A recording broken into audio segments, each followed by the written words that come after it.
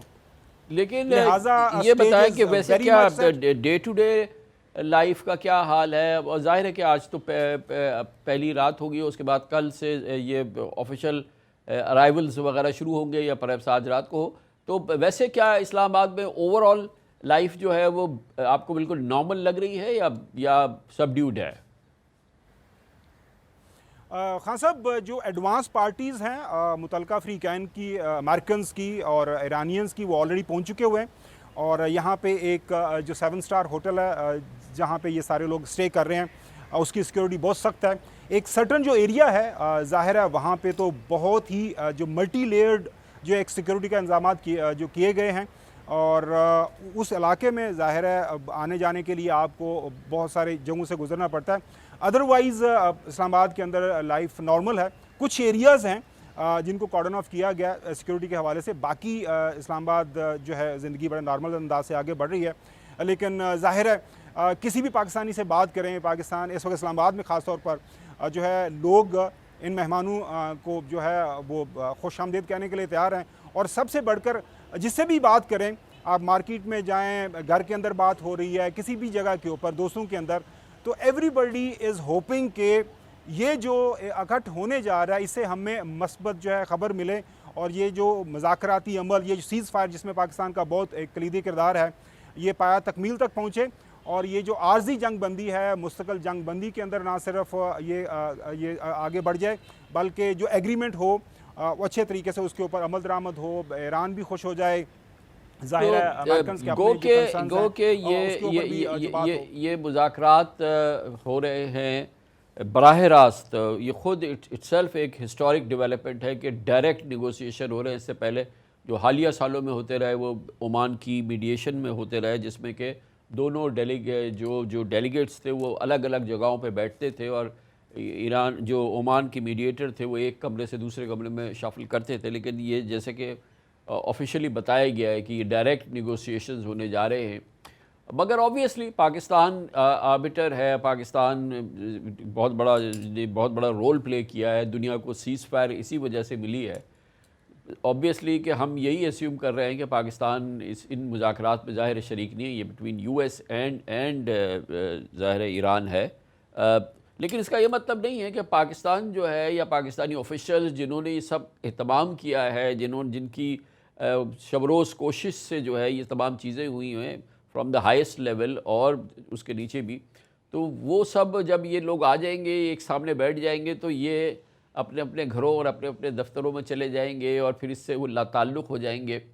ایسا تو نہیں ہونے والا ہے نا, کیونکہ بہرحال یہ پاکستان کی میزبانی ہے اور مذاکرات ان کے ڈائریکٹ ہیں, لیکن یہ کہ یہ ایک اگلے جب تک یہ مذاکرات ہوتے ہیں یا جب تک یہ پہلا اس کا مرحلہ ہوتا ہے, پاکستانی آفیشلز, پاکستان کی ٹاپ لیڈرشپ بھی they will be on their toes as well. Khan صاحب, ہماری اطلاع کے مطابق مذاکراتی عمل آلریڈی شروع ہو چکا ہوا ہے. جو ایڈوانس پارٹیز ہیں ان کے درمیان نوٹس ایکسچینج ہو رہے ہیں. جے ڈی وینس کی آج رات کسی بھی لمحے پاکستان پہنچنے کی اطلاعات ہیں. ظاہر ہے ٹائمنگ ایگزیکٹلی نہیں ہمیں بتائی گئی, اور ہمارے یہ جو ذرائع بتا رہے ہیں کہ جو ہوم ورک ہونا ہے, ظاہر ہے تھریڈ بیئر ڈسکشن ہونی ہے. پاکستان کا کردار بہت اہم ہے. آپ نے بالکل صحیح فرمایا کہ چونکہ ہم بات کر رہے ہیں جو ایران کی شرائط ہیں اور امریکہ کی جو ڈیمانڈز ہیں ان کے درمیان ہم نے ایک مڈل گراؤنڈ تلاش کرنے کی کوشش کرنی ہے. اور ساری دنیا کو اس بات کا علم ہے کہ کس طرح ایران نے ہماری بات سنی, کس طرح سعودی عربیہ نے ہماری بات سنی, ہماری ملٹری اور ہماری جو سول قیادت ہے کس طرح پچھلے 3-4 دن سے شب و روز وہ جاگ رہے ہیں اور رابطوں میں ہیں اور ایک ایک پوائنٹ کے اوپر بات چیت ہو رہی ہے.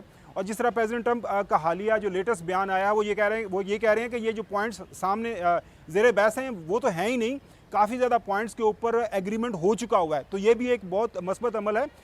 میں اس لیے بھی یہ دیکھ رہا ہوں کہ یہ بہت مجھے اس سے اچھے کی امید ہے کہ نائب جو صدر ہیں امریکہ کے اگر وہ پاکستان آ رہے ہیں تو وہ ظاہر ہے یہاں پہ چائے پینے کے لیے نہیں آ رہے, وہ ظاہر ہے ایک فوٹو آپ کے لیے نہیں آ رہے. یہ بات بہت امپورٹنٹ ہے گھمن صاحب, کیونکہ جب اس قسم کے نیگوسیشنز ہوتے ہیں تو آبویسلی وہ ملٹی لیئرز ہوتے ہیں اور جو بیسک نیگوسیشنز ہوتے ہیں وہ تو بیک چینل پہ ہو رہے ہوتے ہیں. جب اس لیول کی اتنے سینسٹیو اتنے امپورٹنٹ جب نیگوسیشنز ہوں اور ہائیسٹ لیول کے لوگ اس وقت اس میں انٹر ہوتے ہیں جس وقت کوئی ایک ماحول یا ایک بہتری کی یا یہ کہ کوئی کنورجنس بن رہی ہو, کیونکہ یہ وائس پریزیڈنٹ کا خود آنا اور پہلے دن ہی ان کا اس میں شامل ہو جانا, اسپیکر کا آنا یا جو ایرانین فارن منسٹر ہے یا وہاں سے جو بھی لیڈ کرے گا, یہ ہم اسیوم کر رہے ہیں, ایکسپیرینس ہے ہماری, یہ معلومات نہیں ہے کہ بہت ساری چیزیں جو ہیں وہ گراؤنڈ لیول پہ ہو گئی ہیں جبھی تو پہلے دن سے وائس پریزیڈنٹ یہاں لینڈ کر رہے ہیں. کیونکہ اگر یہ چیزیں نہیں ہوتی تو وہ ان کا سب سے پہلے آنا تو امکان نہیں تھا. اس کا مطلب یہ کہ there has been some development and hope fully and تمام دعاؤں کے ساتھ کہ وہ کچھ پازیٹیو کچھ چیزیں شاید ہو چکی ہیں. آپ بالکل درست فرما رہے ہیں, اور تاریخ یہی بتاتی ہے کہ جب اس لیول کے جو لوگ آج شامل ہوتے ہیں جب اس طرح کے ایگریمنٹس کے اندر نیگوسیشنز کے اندر تو کافی زیادہ کام ہو چکا ہوتا ہے. یہاں سے بھی ہمیں خبریں ہمارے سفارتی ذرائع یہی بتا رہے ہیں, جو ایرانی سفارتی ذرائع ہیں ان کے قریب جو لوگ ہیں, پاکستانی جو حکومتی لوگ ہیں, امریکنز جو ظاہر یورپ کے جو سفارتکار ہیں, یقین کریں سارے لوگ اب بیٹ ہیں, مثبت ہیں. نائب جو صدر امریکی کی پاکستان آمد کے حوالے سے دے آر ہوپ فل کہ اچھے کی امید رکھنی چاہیے. اور کچھ لوگوں سے جو ہماری بات بھی ہوئی ہے وہ یہی بتا رہے ہیں کہ صدر ٹرمپ ظاہر ہے ان کی میگا موومنٹ وہ وار کے حق میں نہیں تھی. دے ایکسپیکٹڈ سم, وہ جلدی کچھ نتائج کی ان کو امید تھی. وینزویلین ٹائپ آف آپریشن ان کے نظر میں تھا. اب وہ سارے کا سارا آپ نے دیکھا آج 40-41 دن ہو گئے ہیں, تو امریکہ ہر گزرتے دن کے ساتھ اس جنگ کے اندر جو پھنس رہا تھا. تو پریزیڈنٹ ٹرمپ اس جنگ سے نکلنا چاہ رہے ہیں. ون لائنر یہ ہے. اب اس کو اس مذاکراتی عمل نے کس طرح آگے بڑھنا ہے ظاہر ہے ہم انشاءاللہ فالو کرتے رہیں گے, آپ کے ساتھ بھی کریں گے اور اس کو ہم بالکل فالو کرتے رہیں گے, اور دعا بھی ہم دنیا کے ساتھ مل کے کر رہے ہیں اور انشاءاللہ بہتری کی خبر آئے گی. تھینک یو سو مچ. آج پوری دنیا میں ماشاءاللہ پاکستان کا چرچا ہے. پاکستان نے امریکہ, ایران, اسرائیل کی جاری جنگ ٹال دی ہے اور پاکستان کا گلوبل امیج اس کی تاریخ کے آج بہترین دور کی عکاسی کر رہا ہے.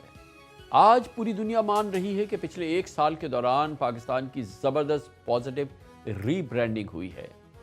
یہ تو ہے ہمارے پاکستان کے حوالے سے شاندار پیش رفت اور خبر, مگر پاکستان کی شاندار تصویر کا ایک اور رخ بھی ہے. اس کا تعلق پاکستان کی اکانومی سے ہے.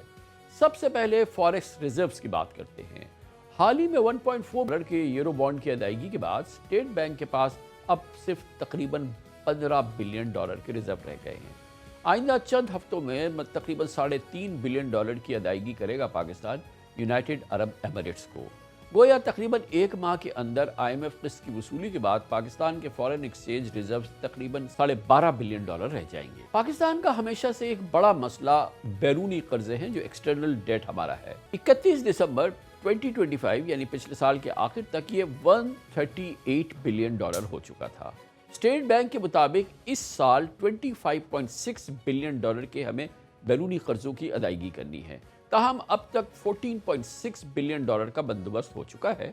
ان ایکسٹرنل ڈیٹس کی واپسی پر اس مالی سال کے اس فائنینشیل ایئر کے پہلے 6 مہینوں میں ہم 7.5 بلین ڈالر ادا بھی کر چکے ہیں، لیکن ڈیٹ سروسنگ کا ایک بڑا حصہ آج بھی رول اوور کے ذریعے مینیج کیا جا رہا ہے، یعنی کہ ہم ان کو رول اوور کرا لیتے ہیں، یعنی اصل دباؤ ختم نہیں ہوتا، صرف آگے دھکیلا جاتا ہے۔ پاکستان بیورو آف اسٹیٹسٹکس کے مطابق اس فائنینشیل ایئر کے پہلے 9 مہینوں میں ٹریڈ ڈیفیسٹ 23% سے بڑھ کے 27.81 بلین ڈالر تک ہو چکا ہے۔ پاکستان میں فورن انویسٹمنٹ کا برا حال ہے۔ کرنٹ فسکل ایئر جولائی تا فروری 700 بلین ڈالر کی کل ملا کے پاکستان میں فورن انویسٹمنٹ ہوئی، جو کہ گزشتہ سال کے اسی عرصے میں جو ہمارے پاس فورن انویسٹمنٹ آئی تھی 1.5 بلین ڈالر، یہ اس سے آدھی بھی نہیں ہے۔ اب آتے ہیں سب سے بڑے جھٹکے کی طرف۔ انرجی کرائسس دوبارہ پاکستان میں سر اٹھا رہا ہے۔ پاکستان میں پیٹرول کی قیمت اس وقت 378 روپیز فی لیٹر ہے، جبکہ ڈیزل 520 روپے فی لیٹر ہے۔ یہ معمولی تبدیلی نہیں، یہ ایک شاک ہے، یعنی یہ نئی مہنگائی کی لہر ہے۔ اس کا اثر سیدھا ہے، ٹرانسپورٹ مہنگی، خوراک مہنگی، بجلی مہنگی، اور پاکستان میں انڈسٹریل جو بجلی ہے اس کی قیمت خطے میں اس وقت سب سے زیادہ ہے، تو پاکستان کی انڈسٹریز بجلی خرچ کرتی ہیں۔ گیس سپلائیز بھی بہت غیر یقینی ہیں۔ ٹیکس ٹو GDP ریشو ایک سال میں 8.8% سے بڑھ کے 10.2% تک ضرور پہنچا ہے، مگر اس کا سارا بوجھ انہی لوگوں نے اٹھایا جو پہلے سے ٹیکس دے رہے تھے، یعنی کہ ڈاکیومنٹڈ سیکٹر نے۔ FBR کو اس سال جولائی سے مارچ تک 610 بلین ڈالر کے ریونیو شارٹ فال کا سامنا ہے، یعنی کہ جو ٹارگٹ مقرر کیا تھا اس سے 610 ارب روپے کم جمع ہوئے۔ یہ سب مل کر کاروباری لاگت پر اثر انداز ہو رہے ہیں، یعنی کہ کاسٹ آف پروڈکشن پر، جو پہلے ہی پاکستان میں بہت زیادہ ہے۔ حکومت پہلے ہی تقریباً 14 ٹریلین روپیز کا ریونیو ٹارگٹ حاصل کرنے کے لیے اسٹرگل کر رہی ہے، جبکہ IMF پروگرام کے تحت مزید سختیاں آنے کی توقع ہے۔ اس وقت بزنس کا سب سے بڑا مسئلہ نئے ٹیکسز کا خوف ہے۔ پہلے سے ڈاکیومنٹڈ سیکٹر پر ہی مزید بوجھ ڈالا گیا تو انویسٹمنٹ مزید سست ہو جائے گی۔ پاکستان کو ایک نازک توازن قائم کرنا ہے۔ اب ساری نظریں جو ہیں وہ بجٹ پہ لگی ہیں۔ بجٹ آنا ہے اگلے چند ہفتوں کے اندر۔ پاکستان کی اکانومی کو اس کے گلوبل برانڈ کے ہم پلہ بنانا پاکستان کی سول ملٹری لیڈرشپ پر 25 کروڑ پاکستانیوں کی پہلی ترجیح ہونی چاہیے۔ اس سبجیکٹ پہ بات کرنے کے لیے آج میں نے دعوت دی ہے۔ ہمارے ساتھ موجود ہیں جناب محمد علی ٹھبا، چیف ایگزیکٹو آفیسر، پاکستان کے سب سے بڑے پرومیننٹ بزنس گروپ لکی گروپ کے چیف ایگزیکٹو۔ بہت بہت شکریہ محمد علی ٹھبا صاحب، آپ نے ہمیں جوائن کیا ہے۔ یہ فرمائیے گا کہ آج جس وقت ہم بات کر رہے ہیں، الحمدللہ پاکستان کا برانڈ جو ہے پوری دنیا میں چمک رہا ہے۔ پاکستان کی ساری دنیا کے جو پرومیننٹ جو اوپینین میکرز ہیں وہ اس بات کو ایگری کر رہے ہیں کہ پاکستان کی بڑی شاندار ری برانڈنگ ہوئی ہے اوور دا لاسٹ 1 ایئر اور سو۔ پاکستان کا بڑا ہے، اور ابھی ہم نے جو سیز فائر کیا، یہ دنیا کے لیے ایک بہت زبردست خبر ہے۔ اگین پاکستان کا برانڈ جو ہے اس کو بہت اس سے فائدہ ہوا ہے اور گلوبل لیول پہ ہوا ہے، لیکن اس کے ساتھ ساتھ ہم دیکھ رہے ہیں کہ ہماری اکانومی جو ہے اس کا چیلنجنگ جو دور ہے وہ یقیناً اس وقت سنگین ہو رہا ہے۔ ہمارے مسائل جو اکانومی سے ریلیٹڈ ہیں وہ خراب سے خراب ہو رہے ہیں اور بہت سیریس ہمیں چیلنجز کا سامنا ہے۔ یہ جو ہم اس وقت ہماری ماشاءاللہ گلوبل ریکگنیشن ہو رہی ہے، ہماری گلوبل ری برانڈنگ ہوئی ہے، کیا ہم اس کو لیوریج کر سکتے ہیں اپنی اس اکانومی کو کسی صورت میں بہتر کرنے کے لیے؟ تھینک یو کامران بھائی۔ جس طرح آپ نے انٹرو میں بتایا کہ ڈپلومیسی فرنٹ میں پاکستان کو بہت بڑی کامیابی حاصل ہوئی ہے، اور یہ بڑی ہماری لیڈرشپ کی انتک محنت ہے جو انہوں نے دن رات اس پہ کام کیا، نیگوسیشنز پہ کام کیا، اور میں اپنے دل کی گہرائیوں سے پرائم منسٹر صاحب شہباز شریف صاحب کو مبارکباد دیتا ہوں، فیلڈ مارشل صاحب سید عاصم منیر صاحب کو مبارکباد دیتا ہوں، اور vice prime minister deputy prime minister Ishaq Dar صاحب کو بھی کہ یہ ایک بہت بڑی کامیابی پاکستان کو حاصل ہوئی ہے اور یہ پورے ملک کے لیے خوشی کی بات ہے. اور جس طرح سے آپ نے بتایا کہ اب پاکستان کو جو ایک کسی ہمارے جو دشمن ممالک جو پاکستان کو آئسولیٹ کرنا چاہتے تھے وہ خود ہی آئسولیشن کی طرف جا رہے ہیں, اور یہ وہ کامیابی ہے جو آئی تھنک پاکستان اپنی ہسٹری میں ہمیشہ اس کو یاد رکھے گا انشاءاللہ. جہاں تک کہ آپ نے اکانومی کا حوالہ دیا ہے, آپ نے بالکل صحیح کہا ہے کہ ہماری اب جو فوکس آئی تھنک ہماری لیڈرشپ کی ہونی چاہیے کہ ہمیں اپنے اکانومی کو گروتھ کی طرف کیسے لے کے جانا ہے ہمیں. آپ نے دیکھا کہ آئل کی پرائسز جب بہت زیادہ بڑھ گئی تھیں تو ہمیں وہ پرائسز کنزیومر کو بھی بڑھانی پڑی, جس کی وجہ سے ہمیں انفلیشن اور باقی مسائل کا بھی آگے پریشانی کا سامنا کرنا پڑ سکتا تھا. لیکن چونکہ آئل کی قیمتوں میں دوبارہ سے کریکشن آیا ہے اور مجھے لگتا ہے کہ گورنمنٹ جیسے یہ پرائسز اسٹیبلائز ہو جائیں گی تو دوبارہ جب وہ ڈاؤن ورڈ ریویژن کریں گی اور قیمتوں کو کم کریں گی تو جو ہماری ایک کنسرن تھا میکرو اسٹیبلٹی کا, جو بڑی مشکلوں کے بعد پاکستان نے اچیو کیا اتنے سالوں کے بعد, وہ لگتا ہے کہ دوبارہ سے انٹیک رہے گی انشاءاللہ. تو اب ہمیں یہ کرنا چاہیے کہ جو برانڈ پاکستان اور جو امیج پاکستان کا بنا ہے انٹرنیشنلی, اور ہر بڑے ملکوں نے پاکستان کی تعریف کی ہے اس رول کے اندر, جو انہوں نے بڑا پازیٹیو رول جو انہوں نے پلے کیا ہے.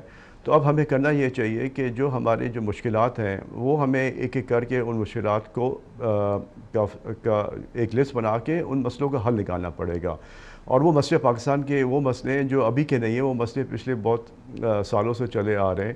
اور یہ سارے پروپوزل جو ہیں وہ پاکستان بزنس کاؤنسل کی طرف, پاکستان ٹیکسٹائل کاؤنسل کی طرف سے بجٹ جو کرنٹ بجٹ آئے گا اس کے حوالے سے سب کو یہ پوائنٹس بتا دیے گئے ہیں کہ پاکستان کو اس طریقے سے چیزیں اور اپنے اسٹرکچرز کو ٹھیک کرنا ہوگا تاکہ جو ہماری گروتھ کی جو شرح فیصد ہے وہ دوبارہ سے 5.5% پہ آ سکے.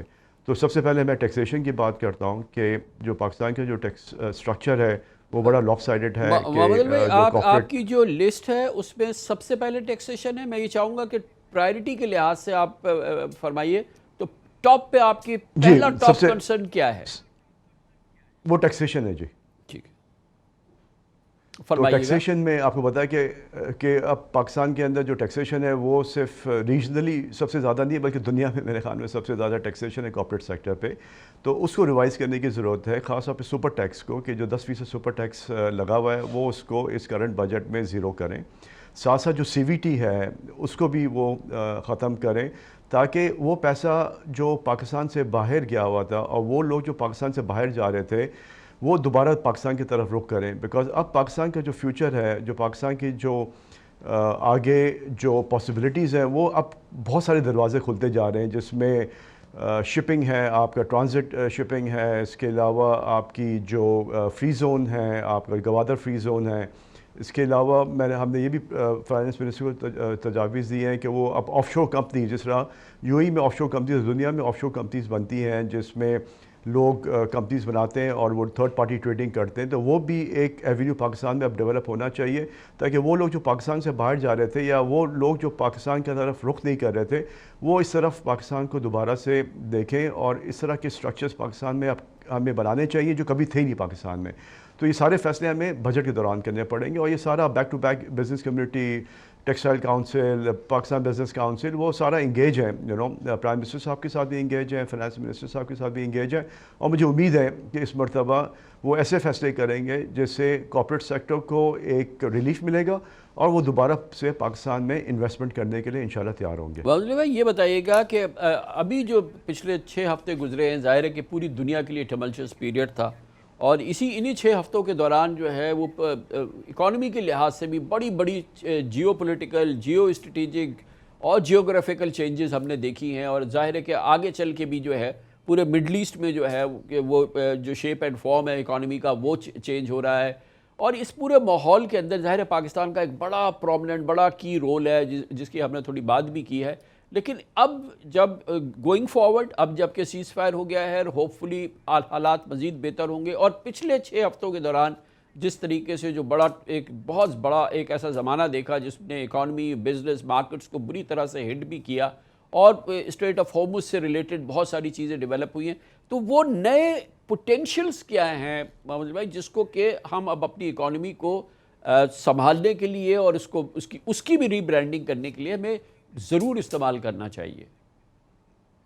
دیکھیں یہ جو دنیا کا جو مسئلہ آیا تھا جس میں جنگ کی وجہ سے آپ نے دیکھا کہ پورا سپلائی چین جو ہے وہ ڈسٹرب ہو گیا تھا. ایک تو آپ نے بتایا کہ اسٹریٹ آف ہارمز کے کلوز ہونے سے پورا سپلائی چین ڈسٹرب ہوا ہے. پھر اس کے علاوہ سارے جو وار رسک انشورنس پریمیمس وغیرہ بہت بڑھ گئے تھے. دیکھیے پاکستان کے اندر جو مینوفیکچرنگ ہے وہ بہت ہی ویک ہے, اور اب یہ ٹائم ہے کہ جو ہماری جو انڈسٹری جو پاکستان میں نہیں ہے, ایلومینیم انڈسٹری نہیں ہے, پیٹروکیمیکل انڈسٹری نہیں ہے, مائننگ میں بھی اب تھوڑا سا کام جو ہمارے فورن انویسٹرز تھے بیرک والے انہوں نے بھی تھوڑا سلو کیا. تو آئی تھنک ہمیں ان سب انڈسٹریز کو دوبارہ سے فاسٹ ٹریک پہ لے کر جا کے ایک پالیسی بنا کے کہ وہ انڈسٹری جو پاکستان میں نہیں ہے, جو امپورٹ سبسٹیوشن بھی کے علاوہ اگر اس طرح کے اللہ نہ کرے کبھی حالات پیدا ہوں تو پاکستان کے پاس وہ انڈسٹریز موجود ہونی چاہیے تاکہ وہ ہم انڈسٹری کی جو پروڈکٹ ہے وہ پاکستان سے ایکسپورٹ کریں اور پاکستان کے لیے ایک نیا ایونیو کریٹ کریں جس میں مینوفیکچرنگ ہے, جس میں شپنگ کا آپ نے بتایا کہ ٹرانزٹ آپ کا ہب ہے, آپ کی آف شور کمپنیز ہیں, فری زون کمپنیز ہیں, وہ سب جب کمپنیز اور پالیسیز آپ بنائیں گے تو لوگ خود بخود پاکستان کے اندر انویسٹمنٹ کرنے کے لیے آئیں گے, بیکاز باہر جو ابھی حالات ہیں وہ اتنے پازیٹیو نہیں ہیں. اور پاکستان کے حالات آپ نے دیکھا کہ ڈیورنگ دس ٹربل پیریڈ وہ اسٹیبل رہے. ٹھیک ہے, تھوڑے سے آئل پرائسز کی وجہ سے ہم نے قیمتیں وغیرہ بڑھانی پڑی جس کا تھوڑا سا انفلیشن پہ امپیکٹ ہے, پر اس کے علاوہ سیکورٹی, لا اینڈ آرڈر, باقی سارے مسائل پاکستان کے اندر بڑے اسٹیبل رہے. تو اس کا مطلب یہ کہ پاکستان کی جو اسٹیبلٹی ہے وہ بہت بہتر ہے compare to many other countries in the region, especially the Gulf countries. تو ہمیں دوبارہ سے اب ان انویسٹمنٹس کو پاکستان کی طرف لانا پڑے گا, لیکن میں نے کہا جس طرح کہ ٹیکسیشن کو ٹھیک کرنا پڑے گا, پالیسیز کو آپ نے لانگ ٹرم بنانی ہوگی, وہ پالیسی آپ نہیں بنا سکتے جو شارٹ ٹرم ہو. آپ نے اب 10 سے 20 سال کی پالیسی بنانی ہے تاکہ وہ انویسٹمنٹس آئیں پاکستان میں جس کا لانگ جسٹیشن پیریڈ ہے پے بیک کا. وہ انڈسٹریز نہیں جو 2-4 سال میں پے بیک ہو جاتی ہے, وہ انڈسٹریز ہیں جس میں 8 سے 10 سال کا پے بیک پیریڈ ہے. ریفائنریز کو اپگریڈ کرنے کی ضرورت ہے تاکہ ہم اپنی جو ریکوائرمنٹس ہیں وہ انڈیجینس مینوفیکچرنگ ریفائنری کے تھرو, مائننگ کے تھرو پورا کریں رادر دین کہ ہم اس کو امپورٹ کے تھرو پورا کریں. دوسرا ایگریکلچر ہے کہ پاکستان کے اندر ایگریکلچر کے اندر بہت بڑا اسکوپ ہے. ہمیں انشور کرنا چاہیے کہ جو ہماری فوڈ سپلائی ہے, جو ہماری جو پیداوار ہے وہ پوری ہم پاکستان کے اندر پیدا کریں رادر دین کہ ہم سویا بین اور باقی سارے پام آئل جو امپورٹ کر رہے ہیں اس کا سبسٹیٹیوٹ پروڈکٹ پاکستان میں ڈیولپ کریں تاکہ فوڈ سیکیورٹی پاکستان کی ہو جائے, کہ اس طرح کے حالات میں پاکستان کو کبھی ڈر خوف نہیں ہو کہ کبھی کوئی پورٹ بند ہو جائے, کوئی آپ کا پیسیج بند ہو جائے کہ ہمیں اس طرح کی چیزیں کہاں سے ملیں گی. وہ سارے ایکشنز ہمیں لے کے اس کی لسٹ بنا کے پرائم منسٹر صاحب کو اس کو چیئر کرنا چاہیے, اس کی سب کمیٹیز بنا کے ان انڈسٹریز کو, ان پروڈکٹس کو امپورٹ سبسٹیٹیوشن کے تھرو ہمیں پورا مکمل کرنا چائی تاکہ. اور تیسرا انرجی ہے کہ ہماری جو پاور ہے وہ بھی ہمیں اب 100% جو ہے انڈیجنس طرف آنا پڑے گا, جس میں نیوکلیئر ہے, ہائیڈرو ہے, تھرکول ہے, پاکستان کی جو اپنی انڈیجنس گیس ہے اس کے تھرو ہمیں اپنی پوری پاور کی جو ریکوائرمنٹ ہے وہ پوری کرنی چاہیے رادر دین کہ ہم امپورٹڈ گیس کی طرف جائیں یا امپورٹڈ کول کی طرف جائیں. وہ سارے ایونیوز کو اب ہمیں چینج کر کے دوبارہ سے پاکستان کی جو انڈیجنس سپلائی ہے اس کو اسٹرانگ کر کے, اس کو ڈیولپ کر کے وہ سارے جتنے بھی فوڈ سیکیورٹی, واٹر سیکیورٹی, آپ کی انرجی سیکیورٹی, مینوفیکچرنگ کی سیکیورٹی, وہ ساری اب ہمیں میک شور کرنی چاہیے کہ وہ 100% جو ہے وہ پاکستان پیداوار کرے اور پاکستان میں انویسٹمنٹس ہو تاکہ ہمارا امپورٹ بل بھی کم ہو اور ہمارا جو فوکس ہے وہ زیادہ سے زیادہ ایکسپورٹ گروتھ کی طرف ہو, امپورٹ سبسٹیٹیوشن کی طرف ہو اور مینوفیکچرنگ کی طرف ہو. تو یہ جو آپ نے بہت ہی کریٹیکل ایلیمنٹس بتائے کہ پاکستان کی اکانومی اپنے پاؤں پہ کیسے کھڑے ہو, پاکستان کیسے جو ہے وہ موسٹ کروشل چیزیں, کریٹیکل چیزیں جو ہیں ہمیں, جو آپ نے اس کی لسٹ بتائی وہ آپ نے سامنے رکھی. یہ بتائیں کہ اس کو ہم کیسے کمپلیمنٹ کر سکتے ہیں, کیسے ہم اس کو انشور کر سکتے ہیں, اور کیا ہم جو ہماری نئی ری برانڈنگ ہوئی ہے اس کو لیوریج کر سکتے ہیں, کیونکہ دیکھیں اب یو ایس کے ساتھ ہمارا پہلے بہت اچھا تھا اور بہت اچھا ہو گیا ہے, سعودی عربیہ کے ساتھ پہلے بہت اچھا تھا اور اچھا ہو گیا, دوسری عرب اسٹیٹس کے ساتھ بھی پاکستان کا گلف اسٹیٹس کے ساتٹ بہت اچھے اس دوران پچھلے 1 مہینے کے دوران بہت اچھا ہوا, چائنا کے ساتھ اور اچھا ہو گیا. تو پوری گلوبل جو اسٹینڈنگ ہے پاکستان کی, جیسے کہ میں نے عرض کیا کہ ری برانڈنگ ہو گئی ہے, اس کو اب لیوریج کریں. اور یہ جو ہماری اکنامک جو آپ نے ٹاسک بتایا ہے, جو سب سے امپورٹنٹ مشن ہے, to bring economy at par with our global image, وہ کرنے کے لیے ہم یہ جو لیوریجنگ کر سکتے ہیں ان کنٹریز کے ساتھ، اور اس کو ہمیں کیسے اس کو جو ہے اسٹریٹجائز کرنا چاہیے؟ جی کامران بھائی، جیسے آپ کو میں نے بتایا نا کہ اب دنیا نے دیکھ لیا کہ پاکستان کی جو اسٹیبلٹی ہے ان مشکل وقت کے دوران سب سے بہتر رہی ہے ریجن کے اندر. تو اب ہمیں پالیسیز اگر جب بنائیں گے اور ٹھیک پالیسی بنائیں گے، کنسسٹنٹ پالیسی بنائیں گے اور ہر سال چینج نہیں کریں گے پالیسی کو، ٹیکسیشن کو ٹھیک کریں گے، انرجی پرائسز کو ہم ٹھیک کریں گے، تو انویسٹمنٹ کیوں نہیں آئے گی؟ دیکھیں یہ ہمارا کام ہے، یہ پرائیویٹ سیکٹر کا کام ہے کہ وہ باہر سے انویسٹمنٹس لے کر آئیں، چاہے وہ یو ایس سے لے کر آئیں، چاہے وہ سعودی سے لے کر آئیں، چائنا سے لے کر آئیں یا باقی کسی اور گلف کنٹری سے لے کر آئیں. لیکن اگر آپ پالیسی لانگ ٹرم نہیں بنائیں گے اور شارٹ ٹرم جگس دیتے رہتے ہیں ہم ہمیشہ سے، جس کی وجہ سے پاکستان کا جو امیج ہے باہر کے جو انویسٹمنٹ پالیسی ہے وہ کبھی آپ کی کنسسٹنٹ نہیں رہی ہے، اس کی وجہ سے فارن انویسٹرز پاکستان میں نہیں آتے. اب ہمیں ان امیج کو چینج کرنا ہوگا اور ہمیں دنیا کو جا کے روڈ شوز کرنے ہوں گے کہ نہیں اب ہم یہ ساری چیزیں سمجھ گئے اور ہم وہ پالیسی بنائیں گے کہ جو بھی گورنمنٹ پاور میں ہو وہ پالیسی چینج نہیں ہوں گی، وہ پالیسیز 10 سال 15 سال 20 سال کے لیے لاک کریں گے، تاکہ جب جا کے وہ انویسٹمنٹ جس کا آپ نے ابھی آپ نے بتایا وہ انویسٹمنٹ پھر پاکستان کے اندر آئیں گے by leveraging our image, by private sector going into foreign markets, attracting foreign capital, foreign debt, اور اس کے بعد جو رائے عمل ہے کہ وہ سارا کنورٹ کیا جائے انٹو میجر انویسٹمنٹس، تاکہ آپ کی ایف ڈی آئیز بھی بڑھ جائیں، آپ کے جو لوکل انویسٹرز ہیں جو پاکستان کے علاوہ باہر کی طرف بھی رخ کرتے تھے وہ دوبارہ پاکستان کے اندر دیکھیں اور انویسٹمنٹس کو کریں. آپ نے دیکھا کہ پرائیویٹائزیشن ایک بہت بڑی پاکستان کو کامیابی بھی ہے، اس سے بھی پاکستان کا ایک امیج بہتر ہوگا. اس طرح اور بھی پرائیویٹائزیشن ہیں جو پاکستان میں ہونے والی ہے، وہ بھی چاہیں گورنمنٹ کو کہ وہ بھی ایکسپیڈائٹ کریں. اور یہ پرائیویٹ سیکٹر کا کام ہے کہ وہ انویسٹمنٹس باہر سے لے کے آئیں، لیکن وہ اس صورت میں کامیاب ہوں گے جب ہماری ٹیکسیشن پالیسی، انرجی پالیسی اور پالیسی کنسسٹنسی ہوگی، تو انشاءاللہ یہ کامیابی پاکستان کو ضرور ملے گی. اور معلوم ہے اس کے لیے تو سب سے امپورٹنٹ جو اب ہے ہمارا ٹیسٹ اور چیلنج وہ ہے بجٹ. بجٹ میں یہ ساری ایکسپیکٹیشن ہے، اور پچھلے پورے سال جو ہے وہ یہ بات ہوتی رہی کہ نیکسٹ بجٹ کے اندر، اور جب ہمیں ہیڈ وے اور ہو جائے گا آئی ایم ایف پروگرام میں، تو یہ چیزیں ہمیں ڈیلیور کرنی ہے. یعنی کہ گورنمنٹ کے وعدے ہیں سپر ٹیکس پر بھی، اور جو دوسرے جو ٹیکسیشن کے ہمارے معاملات وہ ہیں، انرجی کے آپ نے باتیں کی، وہ سب ہنج کر رہی ہیں بجٹ پہ. کیا گورنمنٹ کے پاس کوئی ایسی ایکسکیوز تو نہیں ہے کہ اس کانفلکٹ کی وجہ سے ہم ان وعدوں کو پورا نہیں کر سکتے، جس سے کہ ہمارے تمام جو خواب ہیں یا ہماری امیدیں ہیں ان پہ پانی پھر جائے؟ یہ کانفلکٹ اس کے لیے ایکسکیوز تو نہیں بنے گا، یا اس کو بلکہ بہتر پوزیشن ہے گورنمنٹ کی کہ وہ ڈیلیور کرے جو اس نے پرومس کیا ہے؟ کامران بھائی، اگر یہ خدا نہ خاصہ یہ وار کنٹینیو رہتی نا تو ڈیفینیٹلی گورنمنٹ کے پاس کیپیسٹی اور روم نہیں ہوتا کہ وہ جو ٹیکسیشن کم کرنے کے جو انہوں نے بات چیت کی اور باتیں کی ہیں یا وعدہ کر رہے ہیں وہ شاید اس کو امپلیمنٹ کرنے میں ان کو ڈیفینیٹلی مشکلات ہوتی ہیں. اب چونکہ سیز فائر ہو گیا ہے، انشاءاللہ امن بھی آ جائے گا. اب گورنمنٹ کے پاس کوئی ایکسکیوز نہیں ہے کہ وہ جو انہوں نے ہم سے وعدے کیے ہیں، جو انہوں نے ہم سے کہا ہے کہ یہ ٹیکسیشن کو کم کریں گے، تو اب اس میں کوئی ایکسکیوز یا کوئی وہ رہ نہیں گئی، گنجائش نہیں رہ گئی ہے. تو انشاءاللہ گورنمنٹ کو یہ سب ریفارمز کرنے ہوں گے، ٹیکسیشن ریفارمز کرنا ہوگا، آپ کا پاور ریفارم کرنا ہوگا، اور انرجی کے علاوہ گیس بھی جو ہے پاکستان کو ایک کمپیٹیٹیو ریٹ پہ انڈسٹری کو دینی ہوگی. فرنس آئل پہ دیکھیں انہوں نے 85,000 روپے کی لیوی لگا دی، جس کے بعد فرنس آئل پاکستان سے ایکسپورٹ ہو رہا ہے اور لوکل کنزیوم نہیں ہو رہا. اب چونکہ ایل این جی کی شارٹیج ہے تو اب یہ جو فرنس آئل جو ہم پہلے ایکسپورٹ کر رہے تھے وہ ہمیں لوکل استعمال کرنا پڑے گا، تاکہ گرمیوں میں جب ڈیمانڈ بڑھے گی پاور کی تو ہم اپنی پاور ریکوائرمنٹ میٹ کر سکیں. اگر ہم نے اپنے فرنس آئل سے لیوی نہیں ہٹائی اور گیس سے لیویز ہم نے نہیں ہٹائی تو پاور کاسٹ ہماری بڑھ جائے گی، اور جب پاور کاسٹ بڑھے گی تو اس کا امپیکٹ انڈسٹری پہ بھی آئے گا، کنزیومر پہ بھی آئے گا، اور اس سے انفلیشن بھی بڑھے گی.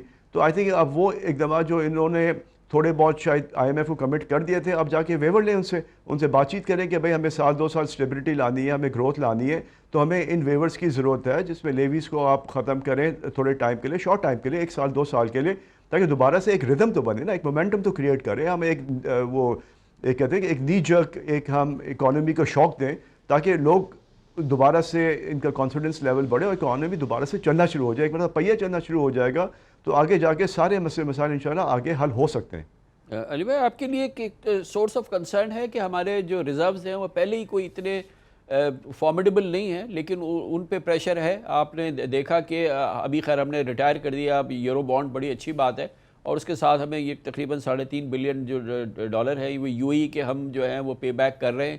اور پھر یہ جو پریشر ڈیولپ ہو رہا ہے، اور ہم نے دیکھا ریمیٹنس میں بھی مارچ میں جو ہے کمی آئی ہے، ہو سکتا ہے کہ اپریل میں بھی کمی آئے.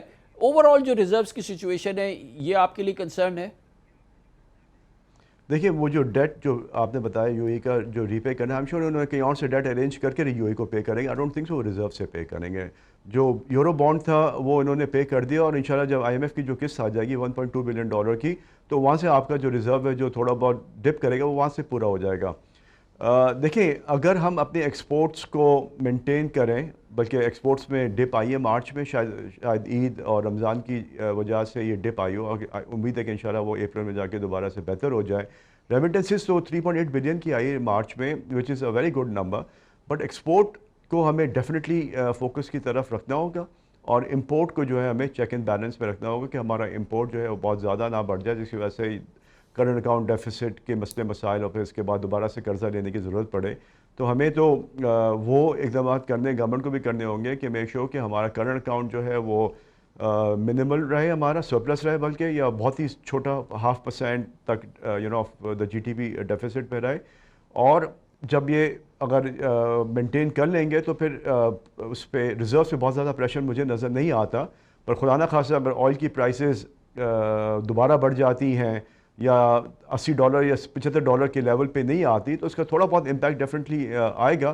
بٹ آئی ایم شیور کہ اب ریزرو میں اتنا کوشن بلڈ ہو گیا ہے کہ اگر 2-4 مہینے آئل کی پرائسز تھوڑی زیادہ بھی رہتی ہیں تو گورنمنٹ آف پاکستان اس چیز کو برداشت کر سکے گی. اینڈ یو بلیو کہ یہ جو اس کی وجہ سے جو انفلیشنری پریشر آئے گا اٹس ناٹ ایز مچ کہ وہ ہمارے انٹرسٹ ریٹ کو، وہ انفلیشن اس لیول پہ پہنچے کہ ہمارے انٹرسٹ ریٹ کو امپیکٹ کرے، ان دا سینس کہ ایم پی سی یا اسٹیٹ بینک جو ہے وہ انٹرسٹ ریٹ ہائیک کی نہ سوچے، کیونکہ وہ بھی ہمارے لیے جو جتنی ہم گروتھ کی بات کر رہے ہیں اس کے لیے بہت خطرناک خبر ہوگی. آپ کے خیال میں اس کا خطرہ تو نہیں ہے؟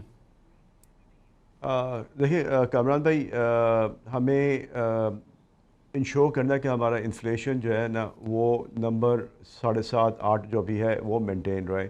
خدا نہ خاصا اگر انفلیشن بڑھتی ہے اگر 10% تو ڈیفینیٹلی دیکھیں ایم پی سی کو کنسیڈر کرنا پڑے گا انٹرسٹ ریٹ، بیکاز وہ بہت زیادہ انفلیشن کے ساتھ انٹرسٹ ریٹ اگر نہیں بڑھائیں گے تو آپ کی اکانومی دوبارہ سے اوور ہیٹ ہونے کی پاسبلٹی ہے. تو یہ تو وہ میکرو چیزیں ہیں جو گورنمنٹ بہت اچھی طریقے سے سمجھتی ہے، اور ہمیشہ سے انہوں نے ٹائم پہ فیصلے بھی کیے جس کی وجہ سے آپ کی آج اسٹیبلٹی ہے پاکستان کے اندر. تو وہ ٹائم بھی فیصلے ضرورت ہے، بٹ وہ فیصلے جو شارٹ ٹرم ہوں گے. مجھے نہیں لگتا کہ آپ کا انٹرسٹ ریٹ ایک تو بڑھنا نہیں چاہیے اگر انفلیشن آپ کی 7.5-8% ہے، مگر بڑھتا بھی ہے ٹیمپری. تو یہ ایسا نہیں کہ یہ 1-2 سال کے لیے بڑھے گا، یہ مہینے 2 مہینے کے لیے شاید اگر ایڈجسٹمنٹ کر دے اس کے بعد دوبارہ سے ریویژن کر دے. جس طرح آئل کی پرائسز انہوں نے بڑھائی ہیں، پیٹرول کی، ڈیزل کی، اب جیسے آئل کی پرائسز نیچے آئی ہے مجھے امید ہے کہ گورنمنٹ میرے خیال میں اسی ہفتے اگلے ہفتے اس کی پرائسز دوبارہ قیمت کم کر دیں. جب وہ قیمت کم ہوگی تو باقی اشیاء کی قیمت بھی کم ہوگی، تو آپ کی انفلیشن جو ہے دوبارہ سے اسی رینج پہ یا سے کم ہونے کی بھی پاسبلٹیز نظر آتی ہیں. اور علی بھائی before I let you go, بہرحال ہم پاکستانیوں کے لیے اطمینان کی بات تو ہے کہ جو گورنمنٹ نے اوور آل اتنا بڑا کرائسس ہے بہت اچھی طرح سے مینیج کیا، خاص طور پہ سینٹرل بینک کا اوور آل جو پرفارمنس ہے وہ کافی بہتر رہی ہے. ڈپلومیسی میں ہم نے بہت اچھا کیا ہے. اوور آل انرجی کرائسس کو بھی ہم نے کافی بہتر طریقے سے مینیج کیا ہے. تو یہ پاکستان کے لیے نہ صرف یہ کہ ڈپلومیسی بٹ اوور آل کافی اچھا زمانہ رہا ہے.